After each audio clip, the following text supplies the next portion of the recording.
Hello everyone, I am Anita. I am from Basareddy BA and BCom College, Samke Nagar, Dharwad. I am handling cost accounting subject for BCom 5th sem students. Before going to the introduction part of cost accounting, I would like to inform the syllabus regarding cost accounting. You have 5 chapters. First one is introduction to cost accounting. Second one is elements of costing. Third one is material control.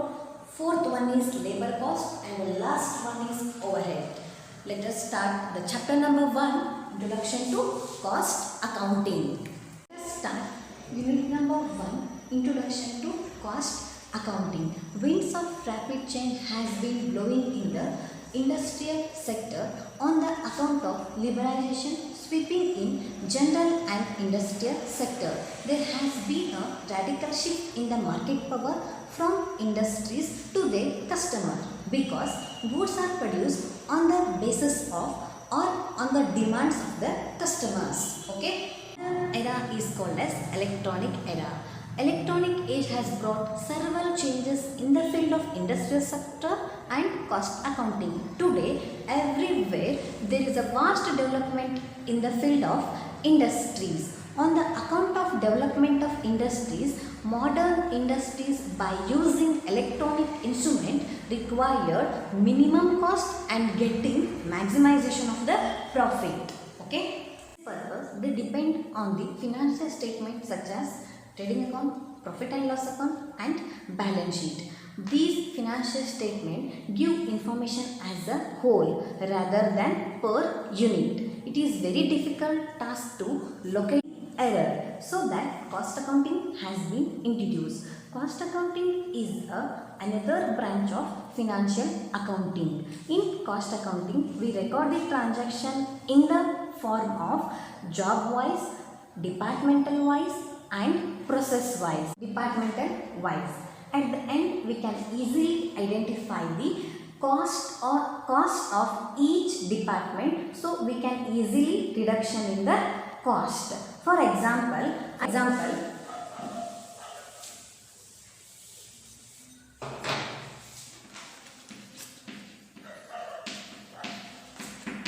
XYZ company manufacture 1,000 toys. Material rupees 10,000. Labor rupees 2,000. Expenses rupees 3,000. Departmental wise. So 10,000 divided by 1,000, 3 get cancelled. Rupees 10 per unit. One material ಅನ್ನ 10 unit ಗೆ ಅವರು ಏನು ಮಾಡ್ತಾರೆ ಹೇಳಿ purchase ಮಾಡ್ತಾರೆ. Next 2000 divided by 1000, 3030 get cancel. Rupees 2 per unit. ಒಂದು ಟಾಯ್ನ produce ಮಾಡೋಕ್ಕೆ ಲೇಬರ್ಗೆ 2 rupees ಅನ್ನು ಅವರು ಕೊಡ್ತಾರೆ. ಈ ರೀತಿ ನಾವೇನು ಮಾಡ್ಬೋದು, ಕಾಸ್ಟ್ ಅಕೌಂಟಿಂಗ್ ನಲ್ಲಿ ಡಿಪಾರ್ಟ್ಮೆಂಟಲ್ ವೈಸ್, ಜಾಬ್ ವೈಸ್ ಮತ್ತೆ ಇನ್ ಪ್ರೊಸೆಸ್ ವೈಸ್ ಆಗಿ ನಾವು ಕಾಸ್ಟ್ ಅನ್ನ ಪರ್ ಯೂನಿಟ್ ಅನ್ನ ಕ್ಯಾಲ್ಕುಲೇಟ್ ಮಾಡಬಹುದು. ಇದು ರಿಲೇಟೆಡ್ ಸಮ್ಸ್ ನಾನು ನೆಕ್ಸ್ಟ್ ಕ್ಲಾಸ್ ಅಲ್ಲಿ ನಾನು ಕೂಡ ಡಿಸ್ಕಸ್ ಮಾಡ್ತೇನೆ. Next one is the difference between financial accounting and cost accounting. Topic is difference between cost accounting and financial accounting.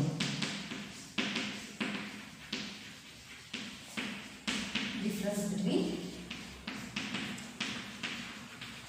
cost accounting and financial accounting.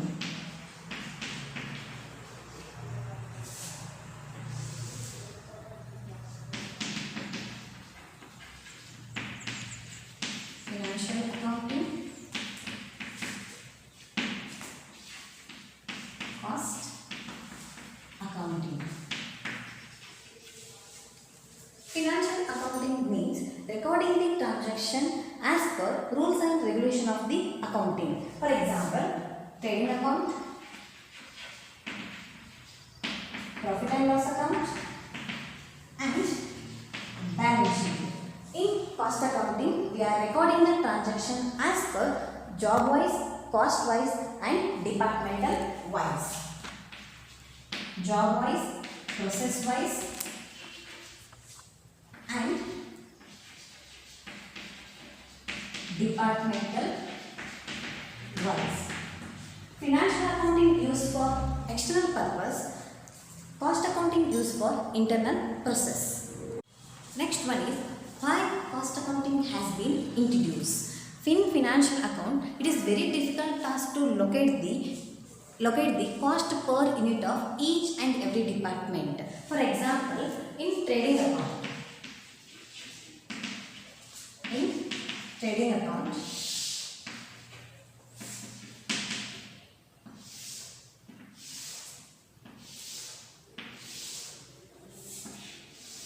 debit and credit.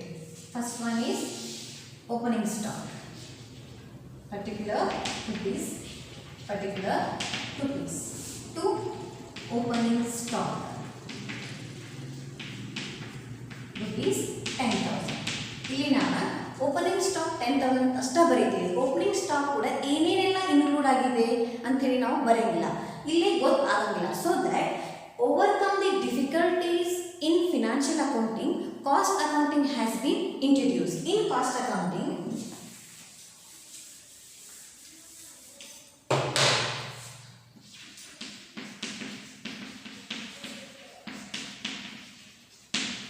take example XYZ company manufacturing 100 toys. Direct material rupees 20,000. Number of toys 100. 2020 get cancelled. 200 rupees per unit. ಇಲ್ಲೇನಾಗ್ತದೆ cost account ನಲ್ಲಿ per unit per stage ಒಳಗಡೆ ಅಥವಾ per department ಒಳಗೆ ಗೊತ್ತಾಗ್ತದೆ. ಆದರೆ ನಮಗೆ financial account ನಲ್ಲಿ ಗೊತ್ತಾಗಂಗಿಲ್ಲ. Okay, cost accounting and costing. First one is cost, next one is accounting, last one is costing. Cost means nothing but price ಅಂತ ಹೇಳಿ ಹೇಳ್ಬೋದು. Aggregate expenses in producing goods and services. For example, purchase of cupboard,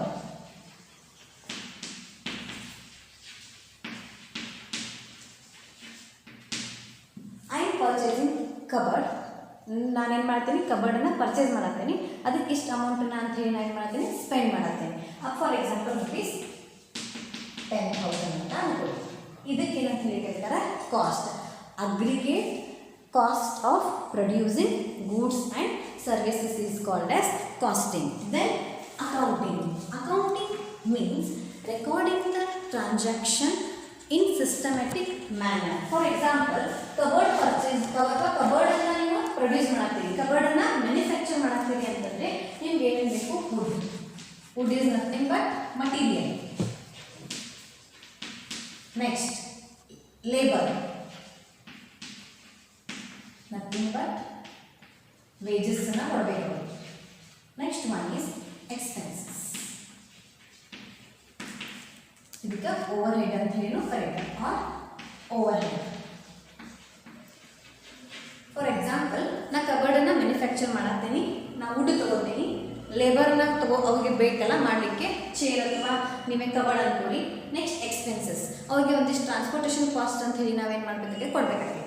ಇವಿಷ್ಟು ನಾವು ಒಂದು ಬುಕ್ಕಲ್ಲಿ ಅಥವಾ ಒಂದು ವೇನಲ್ಲಿ systematic ಆಗಿ ಬರಿಬೇಕಾಗ್ತದೆ.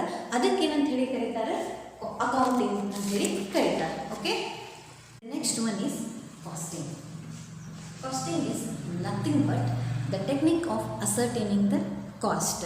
According to ICMA of London, costing is a technique and the process of ascertaining the cost. ಕಾಸ್ಟ್ನ ಯಾವ ರೀತಿ ನಾವು ಅಸರ್ಟೈನ್ ಮಾಡ್ತೀವಿ ಅನ್ನೋದಕ್ಕೆ ಏನಂತ ಹೇಳಿ ಕರಿತೀವಿ, ನಾವು ಕಾಸ್ಟಿಂಗ್ ಅಂತ ಹೇಳಿ ಕರಿತೀವಿ. For example, bus 50 passenger sitting capacity, passengers sitting capacity capacity 6 kilometre ಅವ್ರು ಏನು ಮಾಡ್ತಾರೆ ರನ್ ಮಾಡ್ತಾರೆ ಅಂತೇಳಿ ಅನ್ಕೋಣ. ಹೌದಾ? ಬಸ್ಸು ಫಸ್ಟ್ ಪಾಯಿಂಟಿಂದ ಎಂಡ್ ಪಾಯಿಂಟ್ ಒಳಗಡೆ ಎಷ್ಟು ಎಕ್ಸ್ಪೆನ್ಸಸ್ ಆಗ್ತಾವ ಅವನ್ನೆಲ್ಲ ಕ್ಯಾಲ್ಕುಲೇಟ್ ಮಾಡಿ ಒಂದು ಫೇರ್ ಚಾರ್ಜಸ್ನ ನಮ್ಗೆ ಏನು ಮಾಡ್ತಾರೆ ಹೇಳ್ರಿ ಪ್ರೊವೈಡ್ ಮಾಡ್ತಾರೆ. ಅದಕ್ಕೆ ಏನಂತ ಹೇಳಿ ಕರೀತಾರೆ ಅಸರ್ಟೈನ್ ಮಾಡ್ತಾರೆ ಕಾಸ್ಟನ್ನು. ಅದಕ್ಕೆ ಕಾಸ್ಟಿಂಗ್ ಅಂತೇಳಿ ಕರೀತಾರೆ. Okay, understood costing. Next topic is cost accounting. Meaning of cost accounting.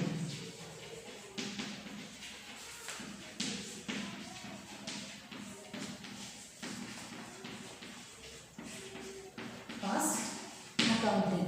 Cost accounting means meaning of cost accounting means recording, classifying, summarizing all cost accounting details in a systematic manner to find out the total cost or profit. For example, I am starting cloth business ಅಥವಾ cloth garments.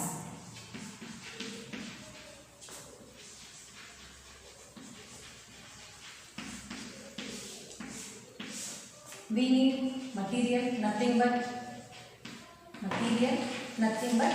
cloth. Cloth na stitch ಮಾಡಕ tailor, nothing but labor. Thread ಅಂತ ತಗೋತೀವಿ, nothing but expenses. Next, cloth ನ promote ಮಾಡ್ಕೋಬೇಕಲ್ಲ, ಅದಕ್ಕೆ promotion ಅಂತ ಹೇಳಿ ಕರೀತಾರೆ. Nothing but advertisement. ಹೌದಾ? ನೆಕ್ಸ್ಟ್ ಇದಕ್ಕೆ ನಾವೇನು ಮಾಡ್ತೀವಿ ಹೇಳಿ ಸೇಲ್ ಮಾಡ್ತೀವಿ. ಸೇಲ್ ಮಾಡ್ತೀವಿ. ಅದಕ್ಕೆ ಸೆಲ್ಲಿಂಗ್ ಪ್ರೈಸ್ನ ನಾವೇನು ಮಾಡಬೇಕು ಫಿಕ್ಸ್ ಮಾಡಬೇಕಾಗ್ತದೆ. ಈ ಈಚ್ ಆ್ಯಂಡ್ ಎವ್ರಿ ಡಿಪಾರ್ಟ್ಮೆಂಟನ್ನು ನಾವೇನು ಮಾಡಬೇಕು ಸಿಸ್ಟಮ್ಯಾಟಿಕ್ ಆಗಿ ಬರುತ್ತೆ per unit of these cost. Per unit ಎಷ್ಟೆಷ್ಟು ನಮಗೆ ಕಾಸ್ಟ್ ಬಿದ್ದೈತಿ ಅದನ್ನು ನಾವು ತೊಗೊಂಡು, ಈಗ ಫಾರ್ ಎಕ್ಸಾಂಪಲ್ ನಾನು ಕ್ಲಾತಿಗೆ 100 ರೂಪೀಸ್ ಖರ್ಚು ಮಾಡಿದ್ದೀನಿ, ನಾನು ಲೇಬರಿಗೆ 20 ರೂಪೀಸ್ ಕೊಟ್ಟಿದ್ದೀನಿ, ಎಕ್ಸ್ಪೆನ್ಸಸ್ 20 ಆಗಿದೆ. ನೆಕ್ಸ್ಟ್ ಪ್ರಮೋಷನ್ಗೆ ಮತ್ತು 50. ಹೌದಾ? ಸೆಲ್ಲಿಂಗ್ ಪ್ರೈಸ್ನ ಹೆಂಗೆ ಫಿಕ್ಸ್ ಮಾಡ್ತೇನೆ? So 100 plus 20 120, 120 plus 20 140, 140 plus 50 190. 190 rupees ಮತ್ತು ಎಕ್ಸ್ಪೆನ್ಸಸ್ ಆಯಿತು. ಇದ್ರ ಮೇಲೆ ನಾನು ಏನು ಮಾಡಬೇಕು ಹೇಳಿ ಸೆಲ್ಲಿಂಗ್ ಪ್ರೈಸ್ ಪ್ರಾಫಿಟ್ ಬೇಕಲ್ಲ ನನಗೆ. ಸೆಲ್ಲಿಂಗ್ ಪ್ರೈಸ್ಗೆ ನಾನು ಫಿಕ್ಸ್ ಮಾಡಬೇಕಾಗುತ್ತೆ. ಫಾರ್ ಎಕ್ಸಾಂಪಲ್ ನಾನು 210 selling price ಮಾಡಿದ್ರು the difference between cost price and selling price is called as profit. ಅದನ್ನ ನಾವು ಕ್ಯಾಲ್ಕುಲೇಟ್ ಮಾಡಾಕ ಕಾಸ್ಟ್ ಅಕೌಂಟಿಂಗ್ ನಾವೇನು ಮಾಡ್ತೀವಿ ಪ್ರಿಪೇರ್ ಮಾಡ್ತೀವಿ. Okay, profit. ಇಲ್ಲಿ ಏನಾಗ್ತದೆ ಕಾಸ್ಟ್ ಅಕೌಂಟ್ನಲ್ಲಿ ನಾವು ಮಟೀರಿಯಲ್ನಲ್ಲಿ ಎಷ್ಟು ಖರ್ಚು ಮಾಡಿದ್ದೀವಿ, ಲೇಬರ್ನಲ್ಲಿ ಎಷ್ಟು ಖರ್ಚು ಮಾಡಿದ್ದೀವಿ, ಎಕ್ಸ್ಪೆನ್ಸಸ್ನಲ್ಲಿ ಎಷ್ಟು ಖರ್ಚು ಮಾಡಿದ್ದೀವಿ, ಸೆಲ್ಲಿಂಗ್ ಆ್ಯಂಡ್ ಡಿಸ್ಟ್ರಿಬ್ಯೂಷನ್ ತಿಂಗಳ ಪ್ರಮೋಷನ್ನಲ್ಲಿ ಎಷ್ಟು ಖರ್ಚು ಮಾಡಿದ್ದೀವಿ ನಾವು, ಇವನ್ನೆಲ್ಲ ಏನಾಗ್ತದೆ ಈಚ್ ಆ್ಯಂಡ್ ಎವ್ರಿ ಡಿಪಾರ್ಟ್ಮೆಂಟ್ ನಮ್ಗೆ ಗೊತ್ತಾಗೋದ್ರಿಂದ ನಾವು ಕಾಸ್ಟ್ ರಿಡಕ್ಷನ್ ಮಾಡ್ಬೋದು. ಇಲ್ಲಿ ಓಕೆ ಇಲ್ಲಿ ಜಾಸ್ತಿ ಆಗಿದೆನಾ ಅಂದರೆ ನಾವು ಮಟೀರಿಯಲ್ ಸ್ವಲ್ಪ ಜಾಸ್ತಿ ಕಡಿಮೆ ತೊಗೊಂಬಂದಿದ್ವಿ, ಜಾಸ್ತಿ ತೊಗೊಬೋದು. ನೆಕ್ಸ್ಟ್ ಇಲ್ಲಿ ಎಕ್ಸ್ಪೆನ್ಸಸ್ ನಾವು ಜಾಸ್ತಿ ಮಾಡಿದ್ವಿ, ಅಲ್ಲಿ ಕಡಿಮೆ ಮಾಡೋದು, ಪ್ರಮೋಷನ್ಗೆ ಜಾಸ್ತಿ ಮಾಡ್ಬೋದು, ಲೇಬರ್ಸನ್ನು ಜಾಸ್ತಿ ತೊಗೋದು. ಅಂದರೆ variation each and every department ನಮ್ಗೆ ಏನಾಗ್ತದೆ ಹೇಳಿಲ್ಲ ವೇರಿಯೇಷನ್ ಗೊತ್ತಾಗ್ತದೆ ಎಲ್ಲೇ ಕಾಸ್ಟ್ ಅಕೌಂಟ್. ಬಟ್ ಫಿನಾನ್ಷಿಯಲ್ ಅಕೌಂಟ್ನಲ್ಲಿ ನಮ್ಗೆ ಏನಾಗ್ತದೆ each and every department per unit ನಮಗೆ ಕ್ಯಾಲ್ಕುಲೇಟ್ ಮಾಡೋದು ಡಿಫಿಕಲ್ಟ್ ಆಗ್ತದೆ. ಯಾಕಂದರೆ ಎಂಟೈರ್ ನಾವೇನು ಮಾಡ್ತೀವಿ ಒಂದು ಯೂನಿಟ್ ಅಂತ ಟ್ರೀಟ್ ಮಾಡ್ತೀವಿ, ಅದರಲ್ಲಿ ಎಂಟೈರ್ ಯೂನಿಟ್ನ ಟ್ರೀಟ್ ಮಾಡೋಂಗಿಲ್ಲ. ಒಂದೊಂದು ಯೂನಿಟ್ಗೆ ಒಂದೊಂದು ಪರ್ ಯೂನಿಟ್ನ ನಾವೇನು ಮಾಡ್ತೀವಿ ಹೇಳಿ ಕ್ಯಾಲ್ಕುಲೇಟ್ ಮಾಡ್ತೀವಿ. Okay, next topic is objectives of cost accounting. Cost ಅಕೌಂಟಿಂಗ್ದ ಉದ್ದೇಶಗಳೇನು? First one, to ascertain the cost per unit of the different product. For example factory overhead, administrative overhead. ಇವಾಗ ಏನಂತ ನೆಕ್ಸ್ಟ್ ನಾನು ಸಮ್ಸ್ ಬಂದವರೆಲ್ಲ ನಾನು ಎಕ್ಸ್ಪ್ಲೇನ್ ಮಾಡ್ತೀನಿ, only ತಿಳ್ಕೊಳ್ಳಿ. Factory over is nothing but ಪ್ರಾಡಕ್ಟನ್ನು ಪ್ರೊಡ್ಯೂಸ್ ಮಾಡೋಕ್ಕೆ ಇಂಟರ್ನಲ್ ಪಾರ್ಟಲ್ಲಿ ಯಾರು ಹೆಲ್ಪ್ ಮಾಡ್ತಾರಲ್ಲ ಅವ್ರಿಗೆ ಏನಂತೇಳಿ ಪ್ರೊಡ್ಯೂಸ್ ಮಾಡಬೇಕಾದ್ರೆ ಅವ್ರಿಗೆ ಏನಂತೇಳಿ ಫ್ಯಾಕ್ಟ್ರಿ ಓವರ್ಹೆಡ್ ಅಂತೇಳಿ ಕರೀತಾರೆ. AOH ಅಂದರೆ ಪ್ರೊಡ್ಯೂಸ್ ಆದ ನಂತರ ಏನೇನು ಪ್ರೊಸೆಸ್ ಬರ್ತಾವಲ್ಲ ಅದಕ್ಕೆ ಏನೇನು ಎಕ್ಸ್ಪೆನ್ಸಸ್ಗಳನ್ನು ಮಾಡ್ತಾರೆ ಅವ್ರಿಗೆ AOH ಅಂತ ಹೇಳಿ ಕರೀತಾರೆ. Per unit of factory overhead, per unit of administrative overhead and per unit of selling and distribution ಓವರ್ಹೆಡನ್ನು ಈಸಿಲಿ ನಾವು ಅಸರ್ಟೈನ್ ಮಾಡ್ಬೋದು by using cost accounting or cost sheet or cost statement. ಇಲ್ಲಿ ನೋಡಿ ಫಾರ್ ಎಕ್ಸಾಂಪಲ್ ಇಲ್ಲಿ ನಾವು factory overhead ಜಾಸ್ತಿ ಖರ್ಚು ಮಾಡಿದ್ದೀವಿ, ಸೆಲ್ಲಿಂಗ್ ಆ್ಯಂಡ್ ಡಿಸ್ಟ್ರಿಬ್ಯೂಷನ್ ಕಡಿಮೆ ಖರ್ಚು ಮಾಡಿದ್ರೆ ನಮ್ಗೆ ಗೊತ್ತಾಯಿತು ಅಂದರೆ ನಾವೇನು ಮಾಡ್ಬೋದು, ಇದನ್ನ ಇನ್ಕ್ರೀಸ್ ಮಾಡಿ ಇದನ್ನ ಡಿಕ್ರೀಸ್ ಮಾಡ್ಬೋದು. ಲೇಬರನ್ನು ಕಡಿಮೆ ಮಾಡ್ಕೋಬೋದು. Selling and promotion main important. ಯಾಕಂದ್ರೆ ರಾ ಮಟೀರಿಯಲ್ ಏನಾಗ್ತದೆ ಹೇಳಿ ಫಿನಿಶ್ಡ್ ಗುಡ್ಸ್ ಆಗಿ ಮಾರ್ಕೆಟ್ ರೀಚ್ ಆಗೋಬೇಕಾದ್ರೆ ನಮ್ಗೆ ಏನಾಗ್ತದೆ ಹೇಳಿ ಬಹಳಷ್ಟು ಹೆಲ್ಪ್ ಮಾಡ್ತದೆ selling and distribution overhead. Next one is to provide data for fixing the selling price of the product. ಈಗ ಇದಿಷ್ಟು ಕ್ಯಾಲ್ಕುಲೇಟ್ ಮಾಡಿ ನಮ್ಗೆ ಏನು ಸಿಗ್ತದೆ, ಲಾಸ್ಟ್ ಟೋಟಲ್ ಕಾಸ್ಟ್ ಸಿಗ್ತದೆ. ಟೋಟಲ್ ಕಾಸ್ಟ್ ಮೇಲೆ ನಮ್ದು ಸೆಲ್ಲಿಂಗ್ ಪ್ರೈಸ್ ನಾವೇನು ಮಾಡಿ ಫಿಕ್ಸ್ ಮಾಡ್ಕೋಬೇಕು. ಫಾರ್ ಎಕ್ಸಾಂಪಲ್ ನಾನು ಇದರ ಚಾಕ್ಲೇಟ್ಸನ್ನು ಪ್ರಿಪೇರ್ ಮಾಡತ್ತೀನಿ ಅನ್ಕೋರಿ, ಇದಕ್ಕೆ ಪೌಡರ್ ಬೇಕಾ, ಹೌದಾ, ವಾಟರ್ ಬೇಕಾ, ಆಮೇಲೆ ಇವಕ್ಕೆ ಏನಾಗ್ತದೆ ಹೇಳಿ ಒಂದಿಷ್ಟು ಮಟೀರಿಯಲ್ಸ್ ಇರ್ತಾವೆ, ಅವನ್ನೆಲ್ಲ ನಾನು ಖರ್ಚು ಮಾಡಿದ್ದಕ್ಕೆ ನಾ ಇಷ್ಟು ಪ್ರೊಡ್ಯೂಸ್ ಮಾಡೋಕೆ ಒಂದು 100 rupees ನಂದು ಇಷ್ಟು ಎಕ್ಸ್ಪೆನ್ಸಸ್ ಆಗೈತಿ ಅಂತಂದ್ರೆ ನಾನು ಇದ್ರ ಮೇಲೆ ಒಂದು 20 rupees ನಾನು ಏನು ಮಾಡಬೇಕು, ಹೈ ಮಾಡಬೇಕು. ಸೊ 120 ಇದನ್ನು 120 ಮಾಡಬೇಕು, 150 ಮಾಡ್ಕೋಬೇಕು ಅಥವಾ 140 ಮಾಡಬೇಕು. ಈ ಪ್ರೈಸನ್ನು ಫಿಕ್ಸ್ ಮಾಡೋಕ್ಕೆ ನನಗೇನಾಗ್ತದೆ ಹೇಳಿ ಕಾಸ್ಟ್ ಅಕೌಂಟಿಂಗ್ ಹೆಲ್ಪ್ ಮಾಡ್ತದೆ. Third one is to ascertain the profitability to how these profit can be maximise. ನಾವು ಪ್ರಾಫಿಟ್ನ ಯಾವ ರೀತಿಯಾಗಿ ಹೆಚ್ಚಿಗೆ ಮಾಡ್ಕೋಬೋದು. ಇಲ್ಲೇನು ಗೊತ್ತಾಗ್ತದೆ, ನಮ್ಗೆ ಮಟೀರಿಯಲ್ ನಾವು ತೊಗೊಂಡಿರ್ತೇವೆ, ಮಟೀರಿಯಲನ್ನು ನಾವೇನು ಮಾಡ್ತೇವೆ ಹೇಳಿ ಪರ್ಚೇಸ್ ಮಾಡಿರ್ತೀವಿ. ಫಾರ್ ಎಕ್ಸಾಂಪಲ್ ಮಟೀರಿಯಲ್ ನಾವು 1000 rupees ಪ್ರೊಡ್ಯೂಸ್ ಮಾಡಿದ್ದೀವಿ ಅಥವಾ ಪರ್ಚೇಸ್ ಮಾಡಿದ್ದೇವೆ ಅನ್ಕೋರಿ, ನಮಗೆ ಪ್ರಾಫಿಟ್ ಎಷ್ಟು ಬಂದಿರ್ತದೆ, ₹200 ಬಂದಿರ್ತದೆ ಅನ್ಕೋರಿ. ನಾವು ಇದನ್ನ ಜಾಸ್ತಿ ಮಾಡ್ಕೋಬೋದಲ್ಲ, ಇದನ್ನ 2000 ಮಾಡಿಕೊಂಡು ನಮ್ಗೇನಾಗ್ತದೆ 400 ನಮ್ಗೆ ಪ್ರಾಫಿಟ್ ಆಗ್ಬೋದು. ಇದನ್ನ ನಮಗೆ ಕ್ಯಾಲ್ಕುಲೇಟ್ ಮಾಡ್ಕೋಕ ಅಥವಾ ಇದ್ರ ಡಿಫ್ರೆನ್ಸ್ ನಮ್ಗೆ ಗೊತ್ತಾಗುತ್ತೆ, ನಾವೇನು ಮಾಡ್ತೀವಿ ಹೇಳಿ ಕಾಸ್ಟ್ ಅಕೌಂಟಿಂಗನ್ನ ಪ್ರಿಪೇರ್ ಮಾಡ್ತೀವಿ. Okay, the next one is to provide data from inventory valuation. Inventory is nothing but stock.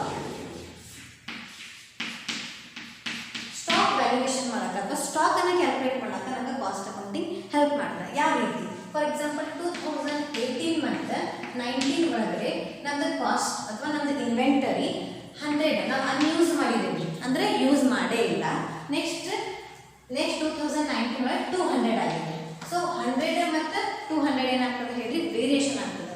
ಆ ಸ್ಟಾಕನ್ನು ನಮಗೆ ಪ್ರೊವೈಡ್ ಮಾಡೋಕ್ಕೆ ಅಥವಾ ವ್ಯಾಲ್ಯೂವೇಟ್ ಮಾಡೋಕ್ಕೆ ನಮ್ಗೆ ಏನು ಮಾಡ್ತೀವಿ ಕಾಸ್ಟ್ ಅಕೌಂಟಿಂಗ್ ಹೆಲ್ಪ್ ಮಾಡಿ. ಅನ್ಸೋಲ್ಡ್ ಗೂಡ್ಸ್ ಜಾಸ್ತಿ ಇದ್ರೆ ನಾವು ಕಡಿಮೆ ಮಾಡ್ಕೋಬೇಕು ಅಥವಾ ನಾವು ಗೂಡ್ಸನ್ನು ಜಾಸ್ತಿ ಪ್ರೊಡ್ಯೂಸ್ ಮಾಡ್ಕೋಬೇಕು ಅನ್ನೋದನ್ನ ಏನು ಮಾಡ್ತದೆ ಹೇಳಿ ನಮ್ಗೆ ಕಾಸ್ಟ್ ಅಕೌಂಟಿಂಗ್ ಹೇಳ್ತದೆ. Next to facilitate the comparison for cost perform between the different trades.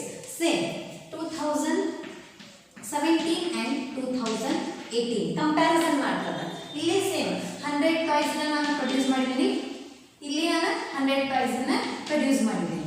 ಇಲ್ಲಿ ನನ್ನ ಪ್ರಾಫಿಟ್ ಎಷ್ಟಾಗೈತಿ ಈ ವರ್ಷದಲ್ಲಿ, ಈ ಇಯರಲ್ಲಿ ನನ್ನ ಪ್ರಾಫಿಟ್ ಎಷ್ಟಾಗೈತಿ, ಇವೆರಡೂ ಕಂಪ್ಯಾರಿಸನ್. ಸೊ ನಂದಿಲ್ಲಿ ಎಷ್ಟು ಇಲ್ಲಿ ಜಾಸ್ತಿ ಪ್ರಾಫಿಟ್ ಬಂದಿದೆ ಅಂದ್ರೆ ಏನು ರೀಸನ್, ಎಲ್ಲಿ ನನಗೆ ಜಾಸ್ತಿ ಪ್ರಾಫಿಟ್ ಬಂದೈತಿ ಅಥವಾ ಯಾವ ಡಿಪಾರ್ಟ್ಮೆಂಟಲ್ಲಿ ನಂದು ಪ್ರಾಫಿಟ್ ಹೆಚ್ಚಿಗೆ ಆಗೈತಿ. ಇನ್ನು 2018 ನನ್ನ ಪ್ರಾಫಿಟ್ ಕಡಿಮೆ ಬಂದಿದೆ ಅಂದರೆ ಯಾವ ಸೆಕ್ಟರಲ್ಲಿ ನಾನು ಇನ್ನೂ ಹೆಚ್ಚಿಗೆ ನಾನು ಅಮೌಂಟನ್ನು ಹಾಕಬೇಕು. ಕಂಪ್ಯಾರಿಸನ್ ಮಾಡಲಿಕ್ಕೆ 2018 ಅಥವಾ ಯಾವ ಇಯರಿಗೆ, ಹಿಂದಿನ ವರ್ಷದನ್ನ ಪ್ರೀವಿಯಸ್ ಇಯರ್ ಮತ್ತು ಪ್ರೆಸೆಂಟ್ ಇಯರಿಗೆ, ಅದ್ರ ಮುಂದಿನ ಫ್ಯೂಚರ್ ಇಯರಿಗೆ ನಾವು ಕಂಪ್ಯಾರಿಸನ್ ಮಾಡಿ ನೆಕ್ಸ್ಟ್ ಸ್ಟೆಪ್ಪನ್ನು ನಾವು ತಗೋಲಿಕ್ಕೆ ನಮ್ಗೆ ಏನು ಮಾಡ್ತದೆ ಹೇಳಿ ಕಾಸ್ಟ್ ಅಕೌಂಟಿಂಗ್ ಹೆಲ್ಪ್ ಮಾಡ್ತದೆ. Okay, I hope you understood objectives of cost accounting. In next class, we will discuss about the elements of costing. Thank you.